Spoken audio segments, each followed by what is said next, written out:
Hi, I'm Alex Beckstedt. And I'm Jillian Eberline. Thanks for joining us on the 10-Minute Tack-Up, brought to you by My New Horse. We're going to sit down for a quick, honest chat about all things horse ownership.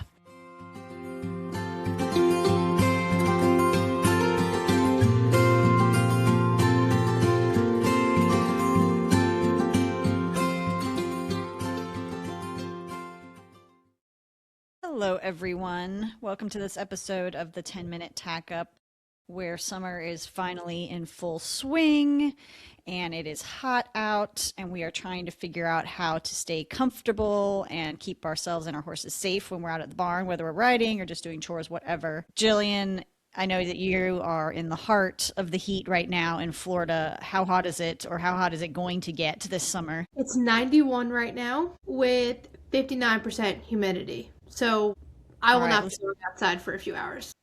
Okay, let's do the math, because I know like we have some resources on mynewhorse.com that talk about when it's not safe, when you combine the humidity and the temperature, when it starts to become a little bit risky. So if it's okay, so when you combine that value, if it's greater than 150, it starts to become risky. And then I know that if it gets above 180, it's like, don't go out there. It's not safe.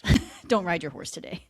Yeah, just let him have the day off. Yeah. Yeah, and I mean, I went out this morning before work, and it was obviously not that hot, but it was still, like, really bad. And I was Heavy, like, humid. Yeah, I was like, now I understand why people don't ride in the evenings or in, at all in the summer. And they're like, I'll see you later. But you still got to take care of your horse. You still got to give him some exercise. So, like, I grew up in Houston, Texas, where it's like a million degrees and 1,000% humidity all the time. So I did come up with some, like, I had like my go-to routine to stay cool in the summer, and obviously it did require riding first thing in the morning. Like you said, like, there's a huge difference to me between those morning temps and the evenings. Yeah, I mean, I'm riding by like 7 a.m. 7:30 at the latest I'm getting on. You know what I mean? So that I can be off before 8:15, 8:30. I mean, we don't really ever ride for an hour, but you know what I'm saying, after walking and stuff. So you just mentioned that you have some tips that you used to use to battle this heat and riding. What are they? Well, they aren't rocket science. I don't think I've reinvented the wheel or anything. Darn it. But I'm super sensitive to not only the heat, but the sun. Mm-hmm. So I would always, obviously sunscreen, I would always bring one of those giant, like, thermos. It would be a 1-gallon Igloo thermos with like the spout on the top, and it's just huge and obnoxious. And I would fill it with ice water, and I would have that at the barn to, like, force myself to drink, make sure I always had a water source. And I'd set it by the arena while I was riding, and that helped me to at least stay hydrated. And on days when I knew I'd be doing a lot of chores or riding multiple horses, I would take a little cooler and put some wet little hand towels in there, and then fill the cooler with ice. And then I would keep that little cooler, actually I would bring it out by the arena and keep it like ringside, so that if I started to get overheated while I was riding, I could stop. Somebody could hand me one of my little cooling towels, or whatever we want to call it, and I just like put it on my neck, just rub it down. You can even rub your horse down. So those were my, like, every day I'm at the barn in the summer in the Texas heat, those things are coming with me. I mean, what do you do? I mean, you can only get so creative. We got fans. Yeah. My barn is full of fans. Bunch of fans. We always have the fridge stocked with waters and Gatorades. And most people aren't riding after noon, like after 12 o'clock, because it's too hot. So if there's any horses that still need worked, but it's too hot, they'll come back out in the evening and lunge, or, you know what I mean? Like, and our horses aren't getting turned out. So they do morning turnout from like 7 to noon. Then they stay in until late evening when it starts to cool down. Then the night horses will go out. Does your barn have good ventilation if they're in all day? Because Florida, with the hurricanes and stuff, our barn's not like fully closed in. Like, there's a bunch of places for air to come in, which at first I was kind of confused when I moved down here. But I was like, no, it makes sense, because if it's heavy wind and heavy rain, it could still move through well. So we always have a breeze coming through the barn, which is really nice. That's really nice. Everything. Yeah, so it just really depends. It's kind of hard. Like I said, I don't personally ride after 12 o'clock. At that point, I'm like, I'm going to go eat lunch somewhere. I will gladly do chores, but at that point, I'm not getting on my horse until at least And then at 6 o'clock at night, it's still so hot and humid that I'm like, you have a great day, Shiloh. I'll see you tomorrow. See you in the morning. See you Yeah. bright and early. Yeah. Well, that's so nice that you have those like all that airflow in your barns because I know there's like I think very conflicting opinions on when it's really hot. Do you lock your horse in a barn so he's not out in the sun and he's standing under a fan all day, or is it actually better for horses to be turned out as long as they have a source of shade that they can seek out if they want it? And be moving around and getting a breeze and sweating and just cooling themselves naturally. And I could see the argument for either way, but especially when you have a barn set up like yours, like that's really nice. Yeah, and I mean, I do see both sides of the argument, but it also just depends on where you live too. How much, like, what's your grass like? How many trees do you actually have? How True. big are your paddocks? Just that kind of stuff. I'm not picking sides. It's more of like there's so many factors that go into it, which can make it That's hard. true.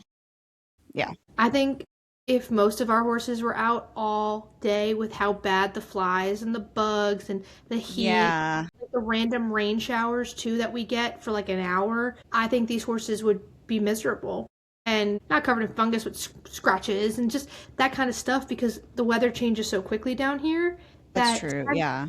hard to prepare. So I think that's why we do it the way we do it, as in my barn.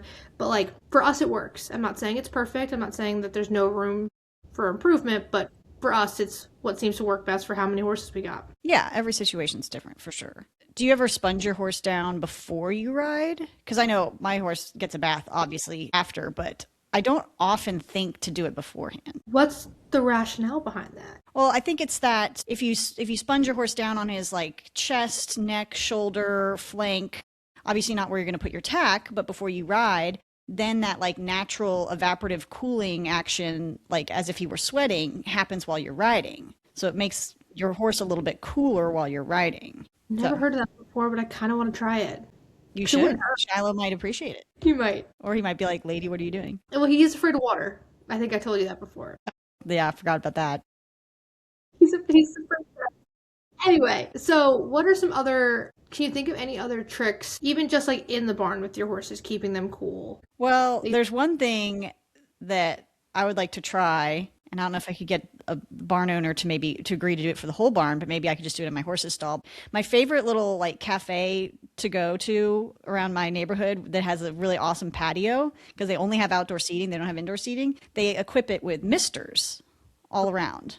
And it Ooh, is okay. you can go there on a 90-degree day and it feels very cool. So I Mhm. was like, man, I wonder if I could stick up some misters around my horse's stall. Or would that just be like a huge waste of water and utilities? I don't know. Might have to try it. I think it depends on how many horses you got too, though.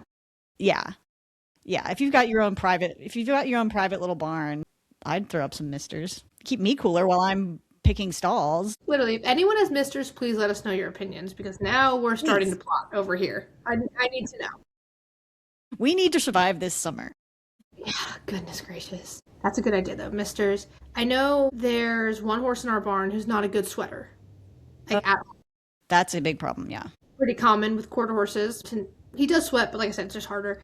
So he has like a huge fan in front of his stall, and then he has two fans on top of his stall, and he is always the first to get ridden and put back in his stall before it gets too hot. But that was always something that was so confusing to me because I was like, huh? Like, what do you mean he doesn't sweat? And then now I get it. Yeah, I've never personally had a bad sweater, but I've had some in the barns that I've been at, and that's a tough situation for those horses. I mean, I know there's some supplements you can give them and some cooling, like constant cooling, but that's tough.